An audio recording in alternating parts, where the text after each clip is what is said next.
So now that we've covered the violence in the extract, the next thing is to think about the novel as a whole.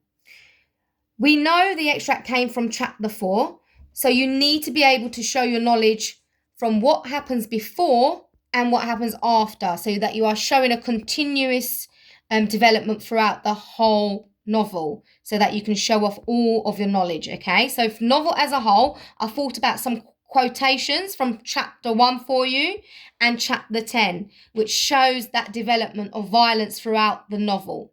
One thing you need to be aware of, if you get a question that perhaps you're not sure of and you're thinking, well, I can't say much about that particular theme, then you can always think about the lack of it if you're struggling. That's a really important point that you need to be aware of. For instance, in one of your themes, you may have a theme that you can't find as many evidence for it, so you can always think about the lack of it. But in this instance, violence, it's very clear that we've got quite a few examples that we can talk about. So I've chosen a couple of examples, as I say, from chapter 1 and 10 for you to focus on.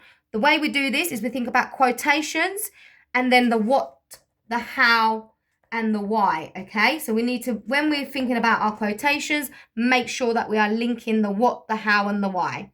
For example, for chapter 1, I've chosen trampled calmly.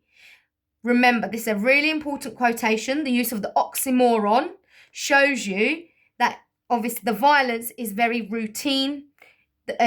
He's very calm, even though he's trampling over an innocent child. But that obviously then shows us the impact of this on the reader and the impact that is being suggested about violence. Then again, from chapter 1, we've chosen like some damn juggernaut. This shows the destructive force of Hyde. Okay, again, linking it back to the idea of violence. Always link it back to your question. And you can use the technique of the simile, like. Okay, so remember, we're thinking about techniques. Writer, quote, reader. Okay, so remember what, how, and why. All the time when we're planning, that's what we need to have in our minds. And then we move on. We've done chapter 4 because we've done chapter 4 from the extract. Now we're going to show off that we know the whole book, whole novel. We're now going to focus on the end chapter, chapter 10. And for chapter 10, there's a couple of quotations again that I've chosen. I mould animalistic imagery there.